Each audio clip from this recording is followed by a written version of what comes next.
All righty, welcome everybody. This is our first episode of the Hofcast in a couple months. Took a little hiatus with everything going on. Had to focus on some AAU stuff, and I'm in the middle of a move, and but I'm ready to get back to the podcast, and we'll talk about several issues this year and topics in the summer. But today we're going to start with some recruiting talk. I know it's a big topic that everybody has questions about. If you're playing basketball, trying to get recruited, and today I got Charles Williams with me. He runs. I'm assuming is in charge of the whole Midwest program, right? Is that right? That's right. I never know, what the actual titles for some of these guys are, but you're definitely you're definitely the face of the Midwest takeover. So I figured that you were probably the man at the top, but I appreciate you joining me. We've never actually even talked in person that I can remember. I don't think. If we did, I'm going to look like a big idiot right now, but no, we haven't yet. We definitely communicate on a regular basis and talk about kids and certain things. And so I definitely appreciate you joining me. I know you've been doing this for many years, so you got a lot of information on recruiting that's going to be very helpful. And maybe, some of these kids and parents might hear something that we might be able to help them with. So first, just how'd your spring go with the Midwest takeover? And what are you guys looking for going into the summer? Spring went pretty well for most of our teams. We had a couple injuries on our younger teams that kind of set back their season a little bit. So we combined our 8th grade and 9th grade team with the remaining players on that team. Kind of set back our season. It's worked out pretty well. Our sophomore groups are really strong, so I'm looking forward to seeing those groups compete in July. Our 2022 group is really strong. They played some really good teams in the spring as well. So we're all just looking forward to July and seeing what happens from there. Where are you guys going in July? We'll be in Indy. We'll play in our league for John McGraw's league that he's running with Insider Exposure. And then we'll play at Matty Shaka's event as well. And then both of those tournaments will be in Indianapolis. We'll take 4 to 5 teams in each tournament. And then we'll finish in Atlanta with War Games that John McGraw runs. And then there's a second part of our league for Insider Exposure as well. So you guys, we're going to Indy as well. We're going to the Summer Madness on the 10th through 12th. You guys, is that one of the events you guys will be at? Yeah, yes, sir. Yeah, we'll be there. That's he always has pretty good teams, really good teams at all of his events. Very well run. You definitely get pushed in those events. So if you're not bringing a strong team or a kid's ready to compete, it'd be a long weekend. Absolutely. I remember, I want to say maybe 2018. I played when John still had Team Slink. And we had a heck of a battle one year down at the Roses. I think it was either the Roses or the Classic, but we got up on them by 20, and this son of a gun came back and beat us in overtime by 1. And I mean, it was a tough game to accept when you're up that big and you just let it go. We definitely he deserved to win. It was a heck of a battle, but. Yeah, we're going to be over there in Indy. It's going to be nice. Our kids loved Indy last year. We went there several times. As you know, there wasn't too many places that were letting us play. So we went over there a couple times. Our kids and our parents loved Indy. So we're all excited to go back and play some hoops and enjoy the city a little bit. Same here. We did 3 events in Indy last year, so it was good for our kids to get out. We were lucky enough to have our entire class for 2021 receive scholarships, even with the COVID year. So it was definitely good to see our kids get out and play and receive offers. Yeah. I mean, it was a tough year in the 21 class. I want to say that every kid that wanted to play at the next level in our program is, but it was tough. It was, nobody knew what was going on. They didn't have a normal AAU season, but in some aspects it was easier than this year. Because of all the kids getting to come back for another year. Coaches weren't able to get out and recruit like they were in general terms over the summer. But at least they still had the money to offer kids, and the money at the moment, the money wasn't an issue. Obviously now it has come up and it's a much different issue. But what are some of the biggest problems or issues that you have come across in your conversations with coaches and just trying to get these kids to college this year?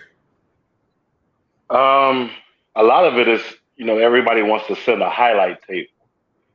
Anybody can look good on the highlight tape. I think from my conversations, people want to see entire game film, not just a highlight tape where you can, you look like you can do whatever you want on the floor at any given time. Yeah. And, not they want to see what you look like when you face adversity as well. So you can't just send just the good parts of your game. Yeah. Some of the things, and we kind of talked before we went live, my expectations on what I want to say, what I was expecting. We got into this a little bit more thoroughly now that we've went through the spring and whatnot. And it honestly, it seems like there's more opportunities than what I was expecting. Like we talked before, I thought there were going to be, coaches and teams that literally couldn't take anybody or, down to one scholarship. But it seems like there aren't a lot of schools that are in that situation. They might not be able to take 5 kids like they were expecting, but they can still get 2 or 3, which is, in my mind, kind of what I was expecting, or better than what I was expecting.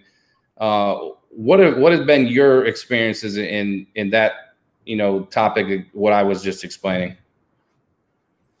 So we have a couple of kids who are in college currently being pushed out of scholarships. With the new staff coming in and they wanting to bring their own kids in, and some of that stuff. So that's been interesting. That's a way for them to create scholarships for kids that they want to bring in. But it hurts other kids who have been there and expect to be on that roster.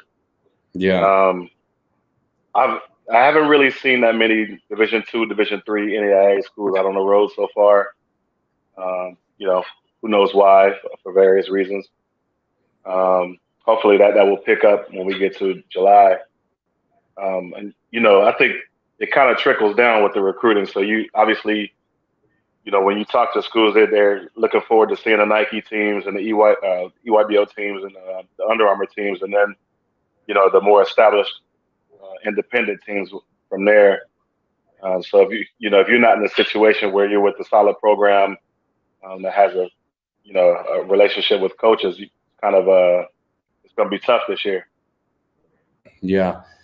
Some of those kids that you talked about that are getting pushed out, I mean, that kind of happens on it's probably happening more than ever this year. But, I did have a kid a couple of years ago, a new coach came in, they kind of, they didn't tell him, hey, we don't want you here, but the writing was on the wall, and, they start doing different things that make you know that you're not wanted. Has it been harder for those kids to find a new home this year than normal, considering the transfer portal is so packed? Yep.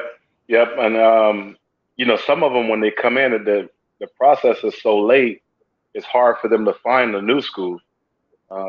Definitely with everybody getting that extra year, made it a little bit tougher for the ones who entered the portal. Obviously, the studs are going to end up, taking first or having their pick. But for the ones that are, on the lower end, it's a little bit different situation. Yeah, and a lot of these conversations I have with people, or even on Twitter, sometimes I can't include it in a tweet because I only got so many characters. But generally, I always separate the top of the top. Like those kids, like you said, they got no problem. No matter what happens, the kids like Paige Beckers are gonna be taken care of. And that. Unfortunately, that's only a small percentage of kids that are, that talented that no matter what happens, they're going to be fine.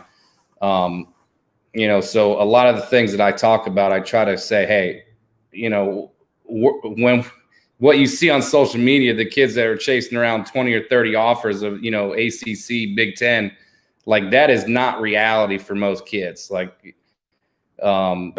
No, not at all. And I think a lot of people, we talk to our parents about this constantly, 3 to 4 times a year during our club season. Never count somebody else's pocket. Mm-hmm. Don't worry about who's getting what offers. Focus on your child. Focus on what you can do to get better. What's your situation, what you can control. Where you may have a friend that's getting 20, 30 offers or whatever the case may be. That's not your skill set. It only takes one school to love you. So yeah, you can control what you can control. Don't worry about what everybody else is getting. And in most cases, something that I've found that kids don't really understand, again, at the D1 level, most of those kids do have a handful of offers. The really good ones have more than they can even remember. And even the low, like the Horizon League kids, I mean, they're probably getting 6 to 10 offers. If you're good enough to play Division I, people are offering you without even watching you play. They're judging on a lot of different things. But when we're talking D2, NAIA, which you have a lot of those kids, I have a lot of those kids, those kids aren't stacking up a half a dozen offers. Like, yeah.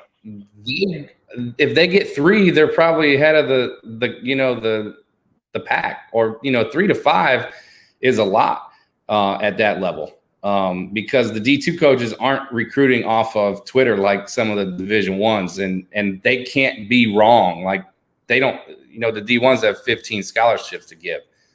D2s obviously have probably half that. And they still need the same amount of kids, so they can't be wrong as much as a Division I coach is. Is that something that you've seen in your program over the years, like, or are your D2 kids still getting 10 offers? No, so it's pretty much what you said. What we had happen a couple of years ago, we had, even though we have these conversations about being realistic, we had parents who their kid had 2 to 3 D2 offers, but they kept holding out for D1, and here we are at the end of July, and they end up with nothing at that point. So then they come back to me in August, and they're like, what about that D2? Well, that school moved on. D1 is not for everybody. I think too many people get caught up with saying I'm a D1 player.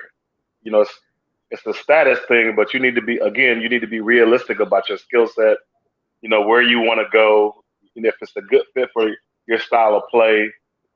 We talk constantly about after basketball. You always tell the kids you're one injury away from being irrelevant.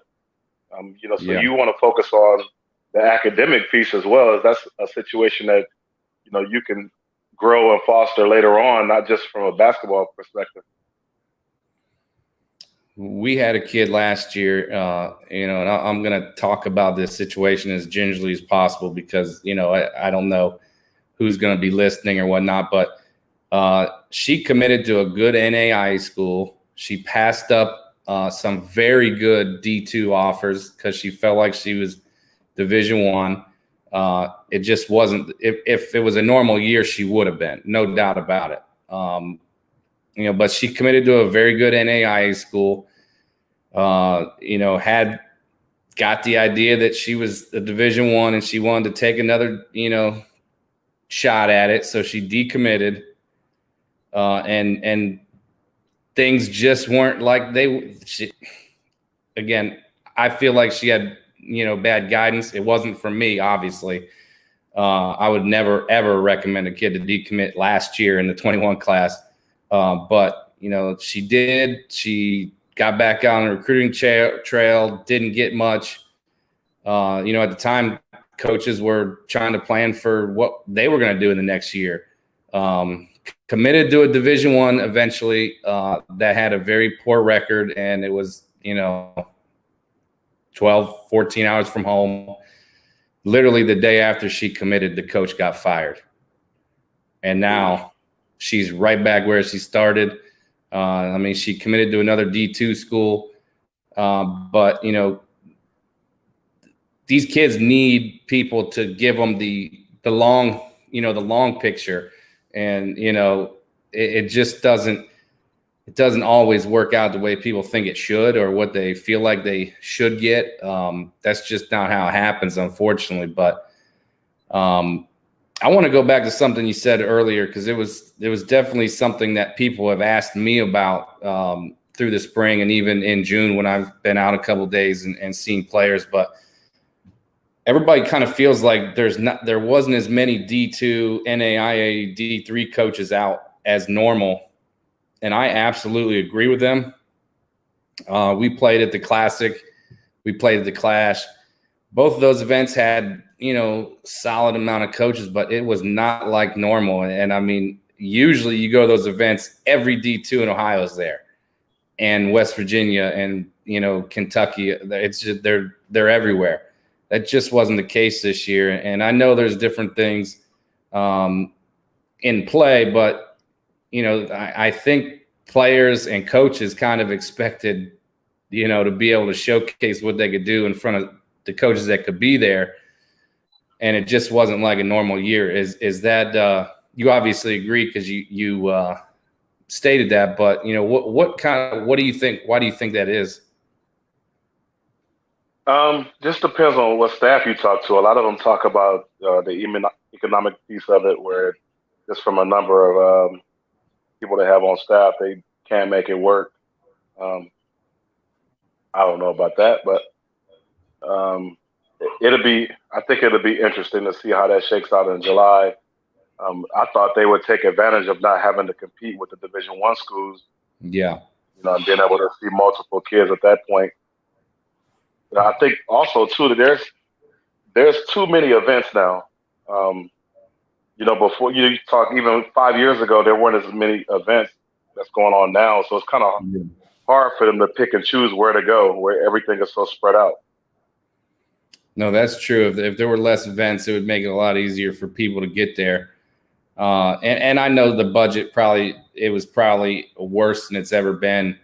But I gotta say, man, if I'm a coach at a D2 school, if recruiting is so important. I'd probably pay out of my own pocket. It can't cost that much to go to drive somewhere in your own car.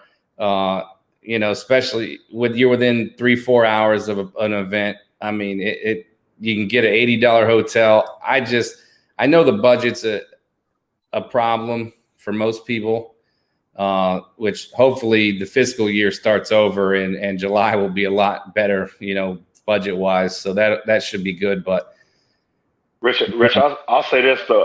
I'll say this for we played at the PAC in May, and the hotel prices there were ridiculous.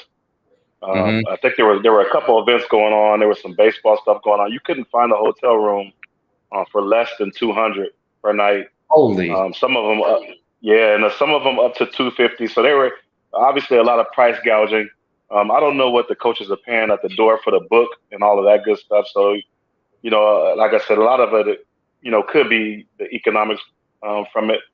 But that would have deterred me from going out, knowing I would have spent easily close to $1,000 just for a hotel stay.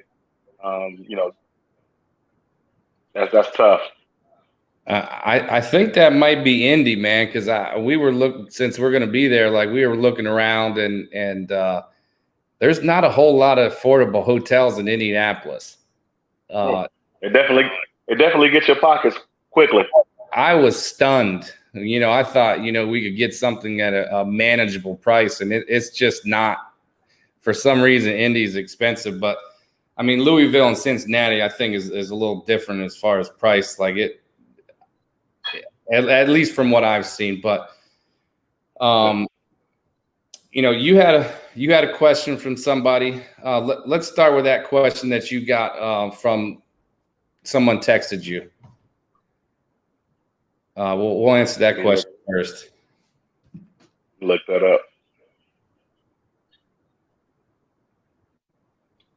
The parent wanted to know if it was better for kids and parents to email the coaches a list of all of the schools that they're interested in. So the players' parents email whatever schools that they're interested in, and just that's that. From my understanding. I mean, that could go either way. I'll be honest with you. I'm not generally a big email guy. Just because I know from my conversations with coaches, they get hundreds of emails a day, and it's just so hard to get through to them. Is it kind of the buckshot approach? It might work. If you send out 100 emails, 3 people might respond to you. And a lot of these kids don't know that coaches aren't even allowed to respond to them till a certain point. A lot of them might be sending out emails that they can't even get a reply to. But in general terms, I'm not a big email guy because I just feel like, get on the court in front of these coaches instead of email and see what they think. But I have loosened up on that a little bit in this past year where you can't be on the floor as much. And I kind of went from a yes or no, it's probably a big waste of your time, but it could work, to you can't leave any stone unturned at this point, like especially since coaches couldn't be out. I'm definitely interested to see what you feel like about that. I'm sure there's probably going to be some people that are listening and like, what an idiot. He's telling coaches or kids not to email. I tell them do what you want to do. But, in general sense, we've had 75 kids commit in 6 years. As far as I know, none of them have committed because of an email. So I definitely would love to hear how you feel about that. Let me go back. So when we first started, we were, trying to break in and get people to see our kids. So I emailed, I text, I tried to sneak and talk to coaches, whatever it took to try to get people to see our kids. You know how it is when you first get on the circuit. You're on court 2008 and in the back gym somewhere.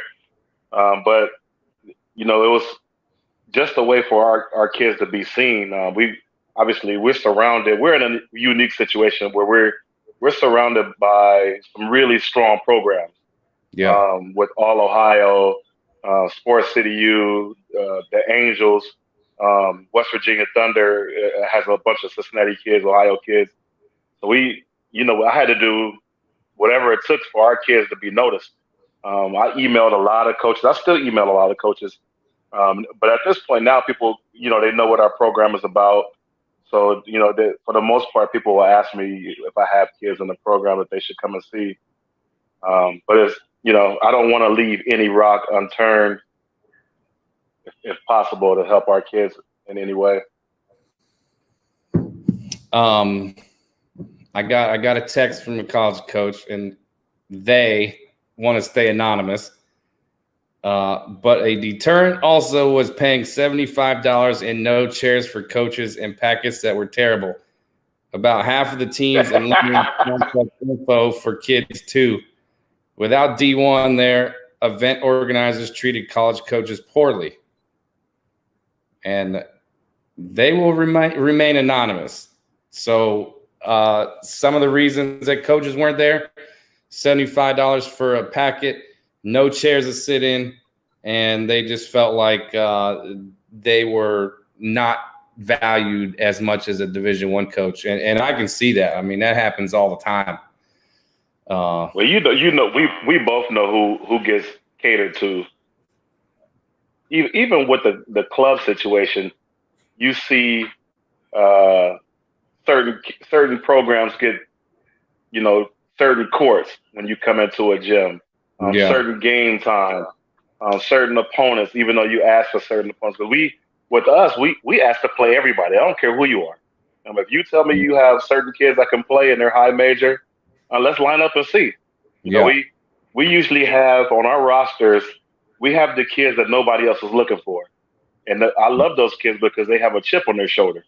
So when we get to the gym, we want to line up with your high power kids, your highly ranked kids, and let's go and let's see what happens. So, I mean, we're in that boat a lot as well. We try to play in the top brackets as much as possible. We've been rejected a couple times, because organizers don't feel like we're good enough, and that's fine. We'll give it a go as long as they'll let us. But several times when we have been in top brackets, we beat teams that have major Division I kids.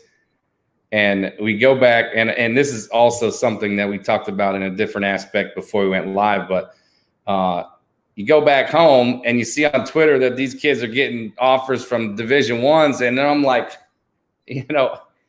one example, and I mean, I don't know anybody who runs this program, so I'm not real worried that they're listening, and I'm not insulting anybody anyway, but like the Bolingbrook program, we played them several years ago. It was the last game of the year for, I think it was the 2018 class. We literally beat them by 20. And then the kids see on Twitter that the one kid or two kids are getting multiple Division I offers from after the weekend, and my kids are like, "What the hell?" Like, we destroyed them, and I played better than that kid. So how do you? I know you kind of talk about already. Don't count anybody else's pockets, but like, how do you approach kids because I know it happens to you, it happens to me. How do you kind of address that when it comes to light? Honestly, I as much as we play those games, perfect example. Last year we played in Indianapolis at John McGraw's event, and I had a little point guard named Asia Williams that nobody could stay in front of. Nobody could do anything with her. And she wasn't as recruited as she should have been at any point. Same thing with our center, Jaquel Broneau, who was I didn't see a center that was as good or dominated her. She wasn't recruited as highly as she should have been. But same time, it is what it is. You take what you have, you work with it, and you understand what the process is. They're looking for a certain type of kid, and kind of move on from there. Yeah. I got a couple questions in my messages. Let me throw those at you one by one. One of the first questions was, could you address the effect of COVID in recruiting? I think we kind of have done that. It's hopefully COVID made things tough because everything was just film or live stream. And to me, that was tough because you could, even though you're watching the game, it's hard to tell how tall a kid is, how fast the kid is, how long the kid is, how truly skilled they are. Film can, that live stream can hide a lot of things. You're not watching that kid's behaviors on the bench or how they're interacting with their coach. You just get a certain glimpse of a kid. So that made things a little bit different, a lot different. Yeah. And then obviously the money aspect that we've already talked about, that as far as scholarships go, that changed the whole game. And that's going to last a couple of years. I mean, it's going to. The 22 class will feel the full effect. Oh, yeah. I mean, that's going to be the worst. The 23 class is probably going to feel it because there's going to be a lot of kids that committed just by film, and there's going to be a lot of kids that aren't going to play. The transfer portal is probably going to be just as large, and it wasn't a question, but somebody had messaged me talking about the transfer portal today, and they're kind of expecting that there's going to be a lot more transfers in this 21 class because kids are going to school that weren't even recruited in person or didn't even visit in person, and they committed places, and it's just it's gonna be even worse. And I probably agree with them. I mean, as far as that goes, it's hard to know how much you love a school or like a school when you didn't even go, until you're enrolled in school. I mean, and being away from home is not for everybody. Sometimes it takes you to be in that situation to realize that, unfortunately, you've wasted a scholarship offer at some point. They could have gave that to somebody else, but it is what it is. The transfer portal to me also is a reflection of where we are with club basketball. A lot of times now, if you push a kid too hard, it's easy to just go to another program. Yeah, I see a lot of coaches who they take a lot of these really good players, but they're scared to coach them up because they don't want to lose them or they don't want to offend the parent or what have you. I mean, and at that point, if you're walking on eggshells, you're not really coaching anybody. You're just there. Yeah, and that's not how they're going to get coached in college. Not at all. Not at all. I mean, I agree with that 100%. It's I think that's something that you and I definitely see eye to eye on. We don't favoritize kids, and if anything, if you're the best player, I'm probably coaching you even harder. So that obviously is a good thing to be coached hard, and because I tell all our kids all the time, the coach that's recruiting you is not the coach that's going to be coaching you. It's going to be way different, and you better be prepared. Yeah, that's the representative. Yeah, absolutely.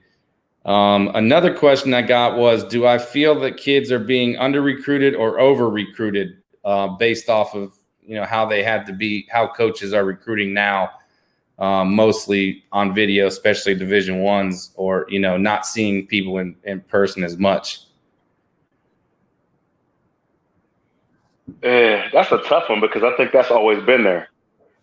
Even when, you and I have seen these kids and they get recruited by, Power 5 schools just off of athleticism and length. But they're not fundamentally sound. They don't guard anybody. And half the time they're bad teammates. The kid can grab the rim. They can run fast. They're 6'2", long, athletic, and the key word is potential. Yeah. Well, they only have him for 4 years, so I mean, I agree. There's a lot of mistakes being made there, and that is probably something that's magnified when you're just recruiting off film too. Like a kid that you just explained is going to look a lot better on film than a kid that's fundamental, that has great footwork and is a knockdown shooter and a great. You can't tell the whole aspect of how a kid is a teammate or how coachable they are on film. There will be some mistakes made, and I kind of addressed that when we talked about the transfer portal. I think there will definitely be some mistakes made in recruiting, but unfortunately, that's not out of the ordinary. I mean, it's an every year thing as it is, even when recruiting is in full force. Yep. Another part of the question was, do you feel coaches are making mistakes offering kids who may not be good enough, only going off film?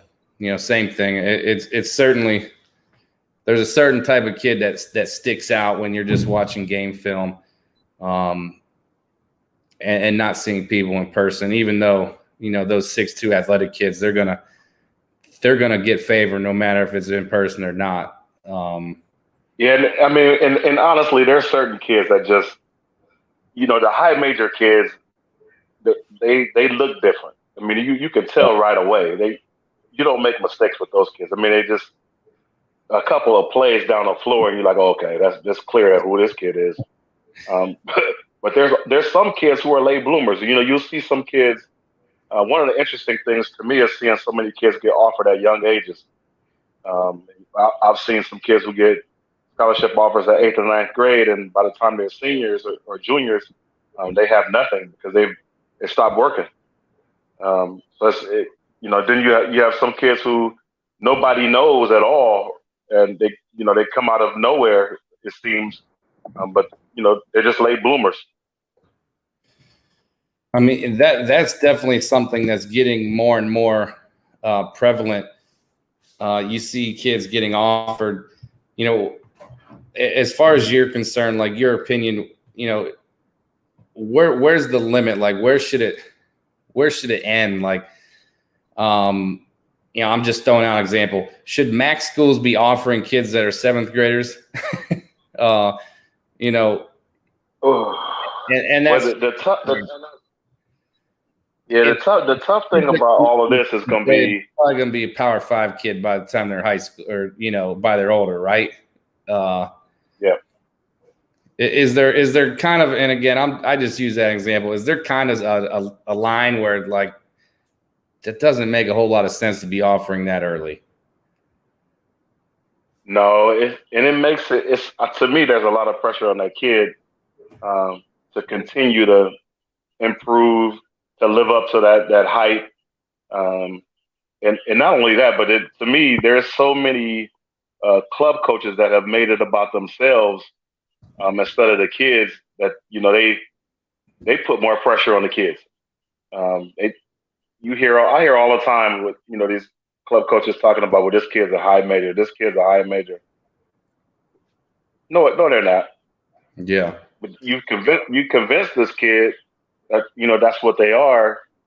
So you kind of eliminated a whole group of schools because they only looking at the high major schools at that point. Where they might have a chance for a better fit at another school. So then later on, you'll see those kids transfer into the portal and they end up at a max school or, somewhere at A10 or whatever the case is, or D2, which I see a lot now. And there's nothing wrong with that. Don't overreach because your club coach is trying to sell you on one thing, or your high school coach is trying to sell you on one thing. You need to find a situation that's good for you, not what looks good for the coach. Yeah. I mean, there's so many things that could happen between, let's say, 7th and 8th grade, and by the time kids are ready to go to college, some kids don't grow anymore. Like you said, they don't want to work hard after they grab, major offers. We've both seen kids that just flat out did not get much better from 7th or 8th grade into high school. And it happens every year. So, I know it's probably extreme, but I would love to see some type of restrictions on how early you can offer a kid. Honestly, I know it's never going to happen. I know, again, people probably think I'm an idiot, but I would love to see, at least wait till they're in high school. Wait till they play a high school freshman year. What would it hurt to wait until you've seen them play actually in high school in person against older kids? So again, that's just something that I think about. I think there would be a lot less mistakes. The transfer portal would probably be looking a whole lot better. But again, that's obviously something that's never going to happen. No, and that gives less chance for the club coaches to beat their chest if that happens. Instead of them saying, I've got this 7th or 8th grade kid with offers already. What are they going to do then? That's true. That brings me to another question, and this is, it's regarding recruiting, but it's kind of in a roundabout way. How do you feel about like kids tweeting about offers? Or whether it's Facebook, Twitter, Instagram, whatever it is, I know that I have probably a different view than most people. and I'll share that.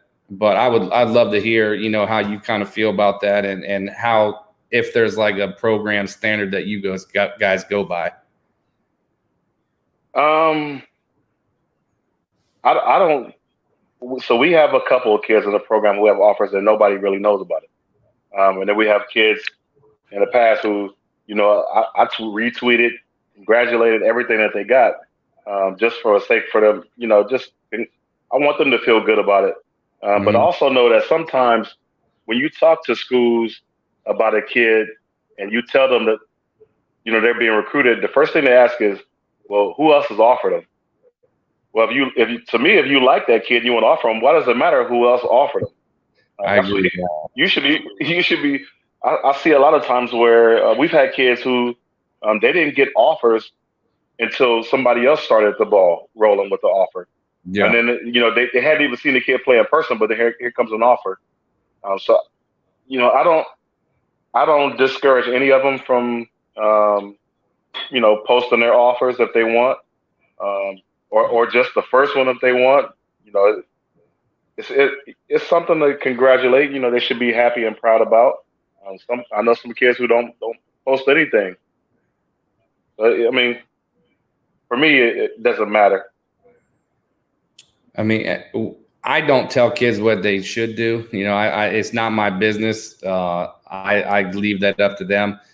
But we've had some very humble kids, and they don't need the social gratification of that part of it, so they don't. Honestly, like I said, we've had 75 plus kids go to school in 6 years, and I would say 50 at least are on scholarship, and I can't remember any of them tweeting about it, honestly. Not one. We did have one kid that did. They ended up leaving our program, but this is an honest to God story.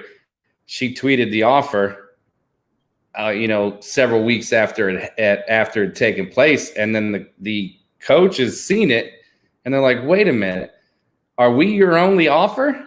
Who are we competing against? You've had this offer for a month, and you keep telling us you really like us, and you have no other offers, but you haven't committed." And it caused a problem. And then that kid went to camp, didn't play real well. They ended up pulling it. I mean, and that is her tweeting it was started the ball rolling, thinking, wait a minute, if nobody else has offered this kid, kind of like what you just talked about, is she really that good? And that's the only kid that I can ever remember that tweeted until recently. We've had a kid that recently got a couple offers, and again, recently is the first time it's ever happened, except for that situation. Again, I kind of feel like it's the recruiting is more of a personal type of experience. Again,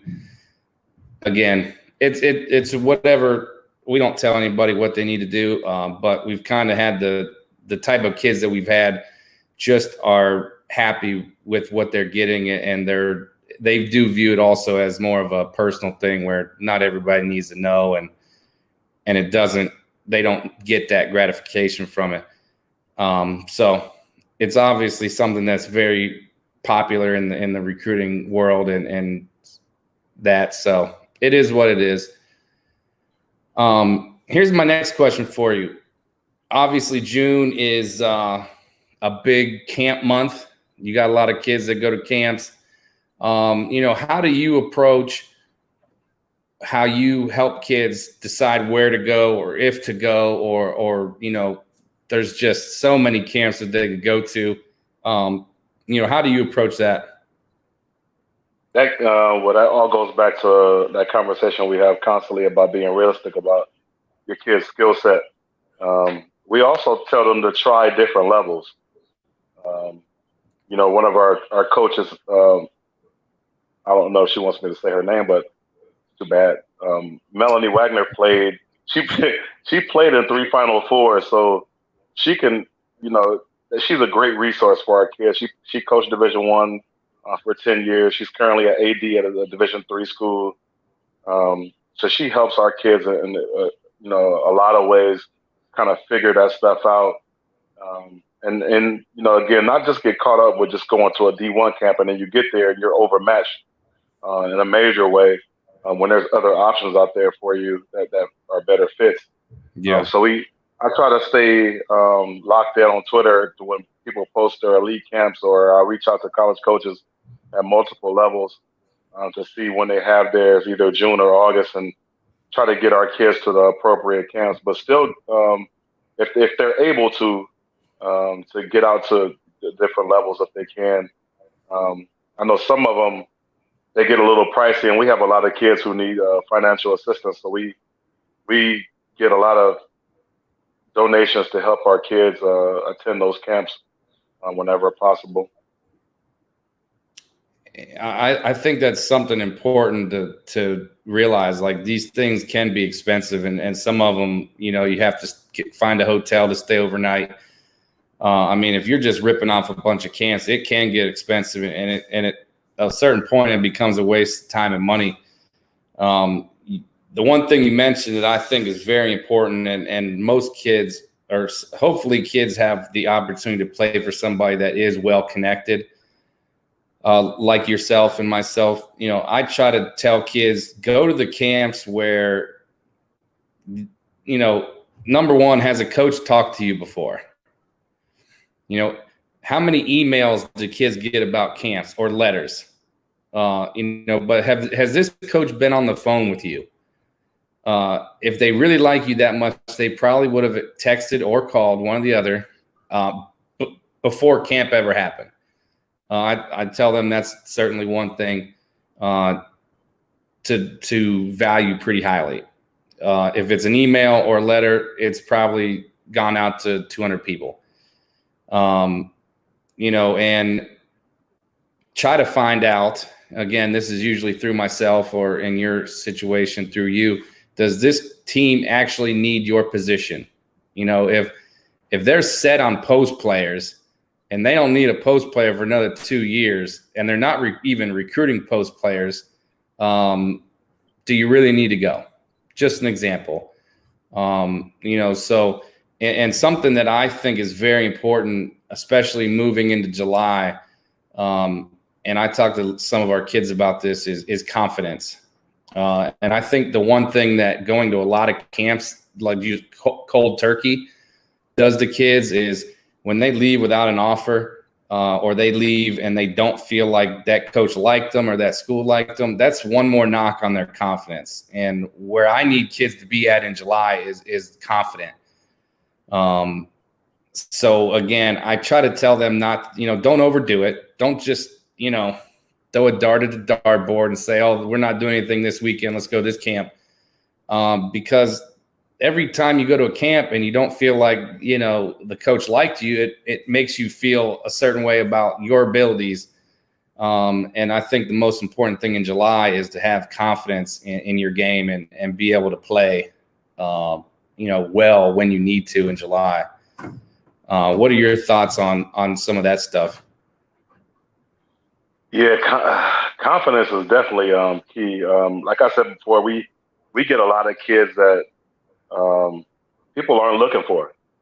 We get those underdog kids, so they come in with a chip on their shoulder, but a lot of them also come in with they don't feel like they belong at certain levels, and we want to make sure that we constantly, coaching them up, but gassing them up at the same time, where they know that they're worthy, and where they're at a place where they can grow and they can make mistakes without looking over their shoulder. Yeah. We want them to get into games and try the different things that we work on in training. And then if they are at a camp, what I hear for the most part with our kids is, well, a lot of the drills were similar to what we do in practice, which gives them confidence. Mm-hmm. And before our kids even get to a camp, I'm contacting the coach. I'm reaching out to the staff just to make sure.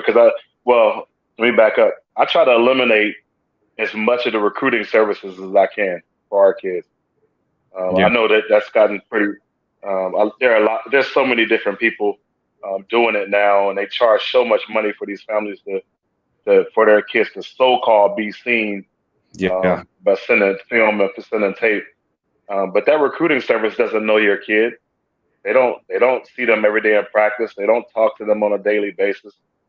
They take your money or whatever you spent, and they allegedly make calls. And I know some people are doing it right.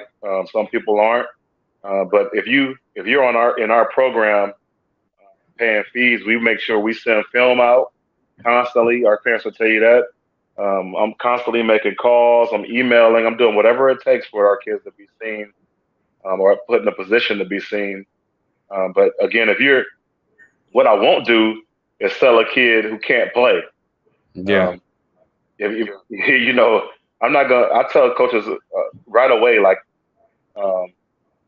we have a lot of good kids in our program because we recruit parents before we recruit kids. As we talk about all the time, it only takes one idiot to ruin the whole experience. So the first thing you know about our program is that we have good kids and families in the program, which you don't have to worry about that.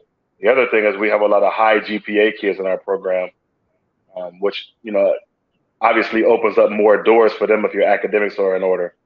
Yeah. So I see a lot of these programs who promote these kids, but they never talk about their academics or their off the floor accomplishments or what they have going on. You only know them from a basketball perspective. I know my kids. I know what they're about. So it's easy to sell them to college coaches at that point. All that is great stuff. And that is another thing that we really do agree on is I try in our program specifically, but even beyond my program, like any of the kids that attend my events, I hopefully can help all those kids not have to pay for a recruiting service. Because like you said, a lot of them are a waste of money. There are people that do it right, and some are beneficial for sure. But if you're in the right program that is getting you seen and coaches are working as hard as you are for your kids, hopefully that makes the recruiting services irrelevant or unnecessary. So that's certainly something that we see eye to eye on. One more topic before we kind of get to, looking in July and how kids can help themselves in the next month. As far as timeline, because this is something that I constantly talk to parents about, even kids in our own program. Kids feel like if they don't have offers right now, they're behind, or, they should be getting offers right now. Talk a little bit about the timeline, especially in regards to this funky year. I'll just straight up ask you, are kids behind if they don't have offers at this point? No, and again, again, for our program, we're, maybe other programs are different. But for us, again, because the type of kids that we recruit is, we've had kids who've gotten offers. I can think of a few, like Kennedy Miles, who, had a ton of offers as a sophomore. Leah McWhorter, who's at Wake Forest, had a bunch of Lovey Malone is at Valparaiso.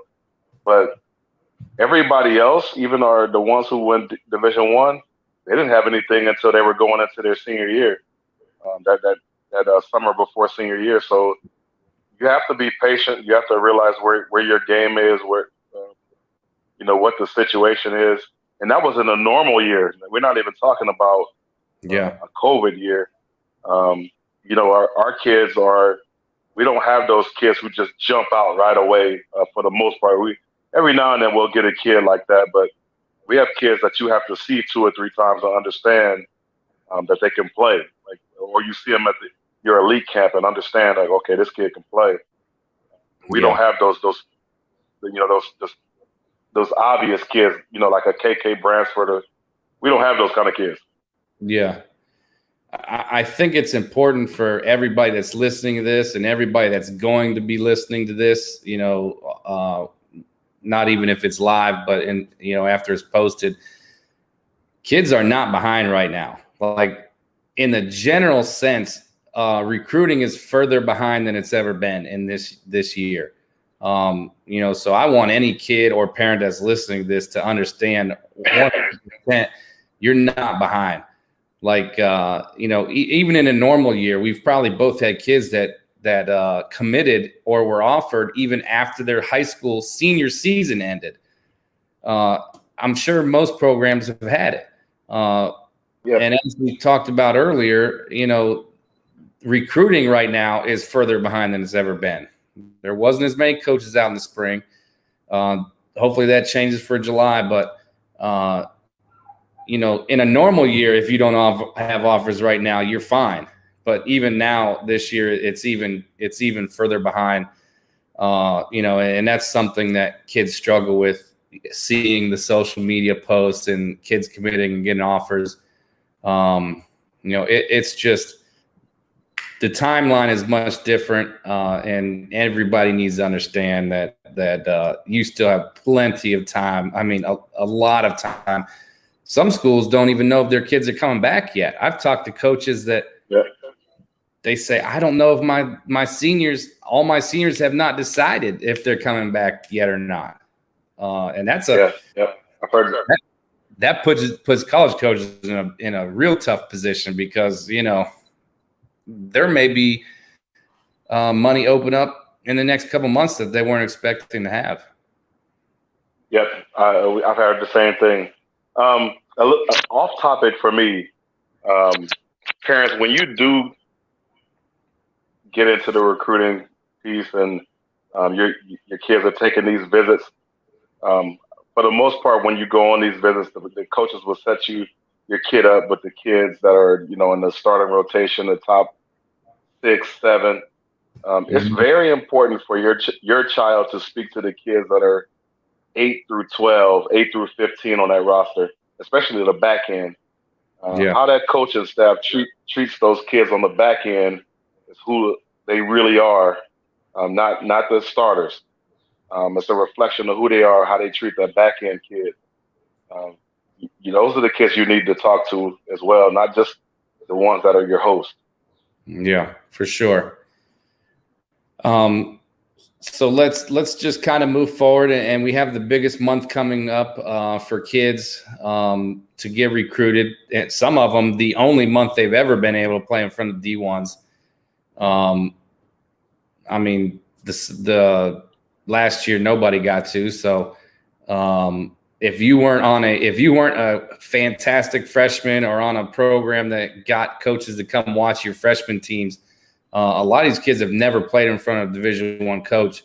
What's a couple things that you think these kids should definitely be focused on moving into their toughest month as far as recruiting goes? Obviously, they all want to play well, but as far as recruiting, what are some key points you think? Do not listen to the sideline.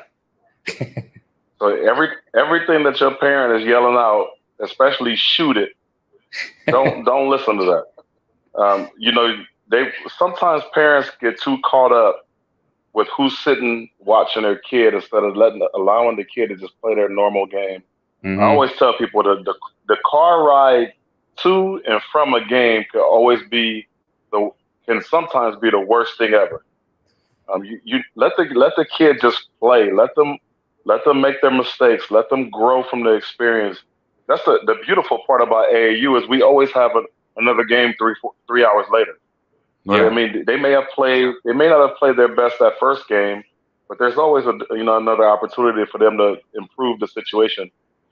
We always talk to our kids about that. Whatever mistakes you made this game, improve it either the next game or tomorrow. Obviously in the high school situation, it's much different. You get 1 or 2 games a week, but with us, we may get 5 games in a weekend. So you can always, show what you can do is just, taking your time and focusing on what the coaches are telling you and not just listening to the sideline. And then don't focus on the sideline. Like you should never come to the bench talking about, well, I just saw such and such sitting in the stands. At that point, you're not focused on the game. You focused on something that is not even important at that point. You're not even worried about your teammates, what the coach is telling. any of that. So stay focused and locked in on what the game plan is and what you're supposed to be doing. Don't do things that are outside of your skill set. To me, that's a huge one. You see kids all the time try to do too much, and you're not good at that. Don't expose your weaknesses. Own what you do well and stick with that. I think that is a huge thing, and good coaching should hopefully take care of that. Like, if I got a really good 6'1" post player, she's gonna be a solid to really good Division II kid. But shooting threes is not necessarily her thing. Like, she might hit one here and there, and she gets to shoot more in high school than in AAU. But, show people what you can really do, what you're really good at, and don't try to say, oh, well, people want to see people hit threes, so let me shoot some. I think that is a very good point. And then also, just to elaborate on something else you said, I know it's very tough, but the kids have to try to not focus on who's watching, especially if it's a school that you really like. Like, if you put that much pressure on yourself, now let's just say Ashland, because Ashland's a great school. A lot of kids would love to play at Ashland. If Ashland sits down at your game, first of all, like you said, you probably shouldn't even know, number one. It's probably best that you don't know. Because, like you said, you're focused on the wrong things if you're scanning the baselines. But let's say you do see Ashland sit down and watch your game. Like, don't put that extra added pressure on yourself. Like, oh, I really like Ashland, so I got to be perfect. One of the key points that I wanted kids to know is you don't have any idea what these coaches are recruiting. You don't even know what they're watching for. And the one thing they're not doing is sitting there with a pad of paper keeping stats. They will not be able to tell you how many points you scored in the AAU game. I don't care how good you play. They're not keeping track. And that's another thing for parents. Parents don't understand what they're looking for. And like you said, parents are yelling, shoot, shoot, shoot, or, why didn't you shoot, blah, blah, blah. Coaches aren't sitting out there looking for kids that went 5 for 6 from the 3-point line. It's nice if they see it, but they are more worried about your shooting form, how quick you can get a shot off, can you create your own shot. I mean, the list goes on, and being 1 for 6 is not the end all be all. They know if you can hit a shot, whether it goes in or not. So I think it's really important for kids to understand that you can play bad and still a coach still likes you, especially those kids we talked about earlier that are super athletic. I mean, they could go 0 for 20 and a coach still likes them, or if you can't defend, you could go 6 for 6 from a 3-point line and they're still like, nope, I'm not taking a chance on that kid because she don't defend. So again, production is great, and every kid always wants to play well, but it's not the bottom line. Like, you can still impress coaches without playing your best basketball, and you can still turn coaches off and have a good shooting night or a big scoring game. It's just, you don't know what they're looking for, so you can always just play hard and play. Making the right decisions are big, and what coaches are looking for. Taking bad shots, forcing shots is rarely what coaches like. So another thing I would say coaches or kids need to focus on is it's not over once July 31st is done. Like, our jobs as club directors is just getting started. These coaches are taking everything they find in July. Sure, they might offer some kids that they like along the way in the month, but they're going to take everything they got, and their staff is going to come together, and then they're going to get to work and try to get kids on campus.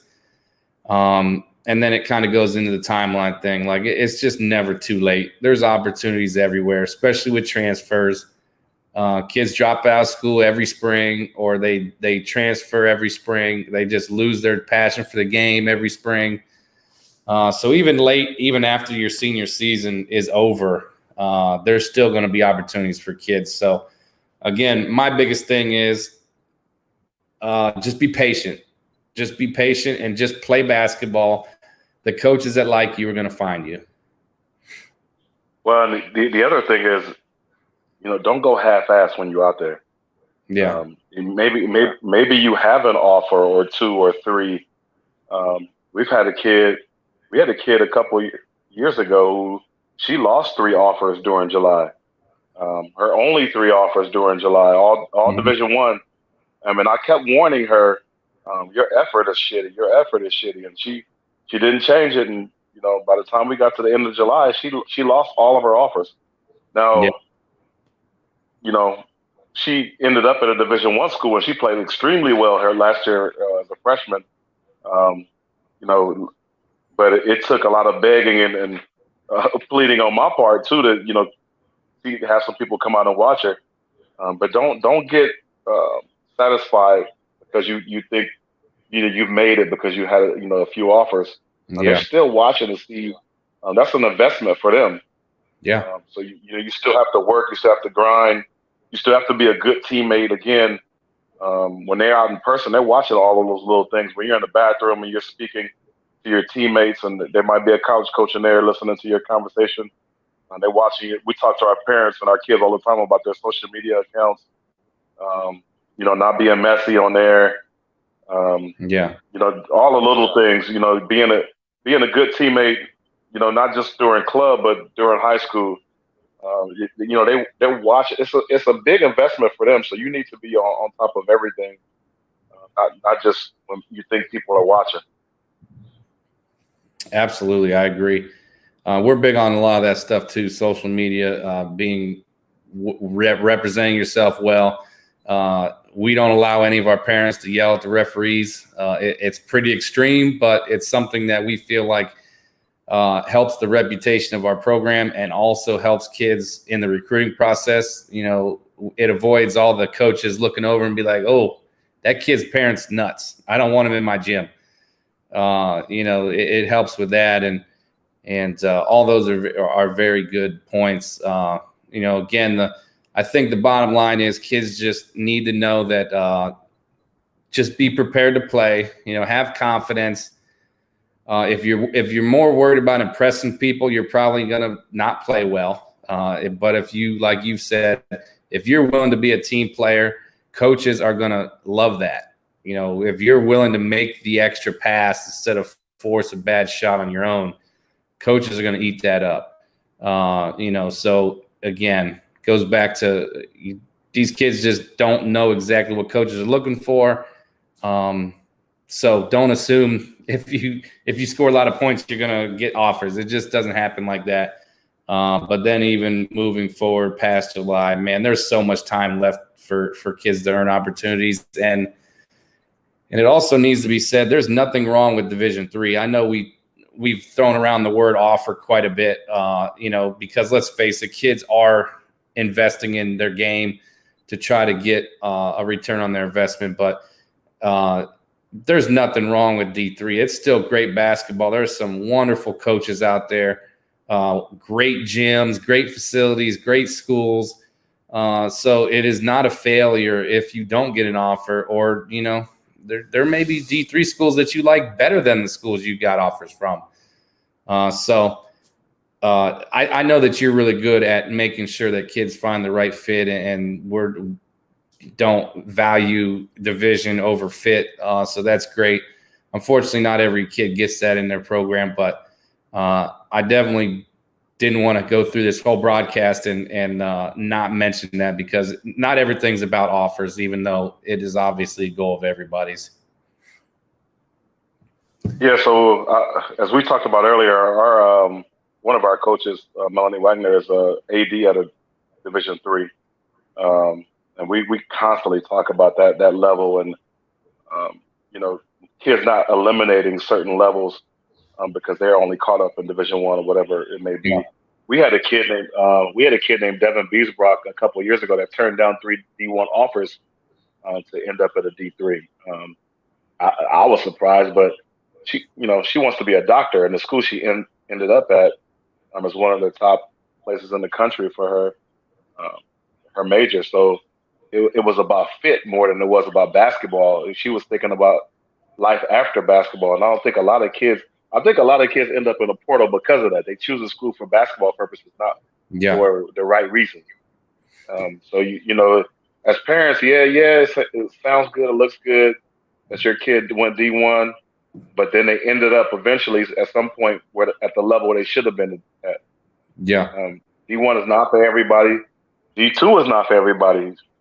Sometimes you need to step back and look at what's important and look at the long game, not just what's right now. Absolutely. Is there anything you want to add before we go? I've kept you on here for well over an hour. I definitely appreciate your time.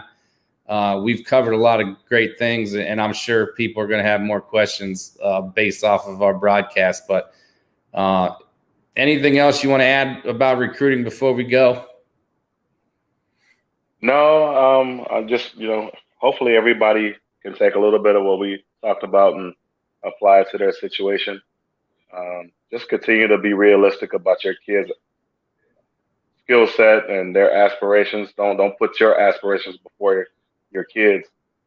Sometimes I think parents put, what they think the kid should be doing above what the reality is. Mm-hmm. No. Well, next week we're gonna get into some different things.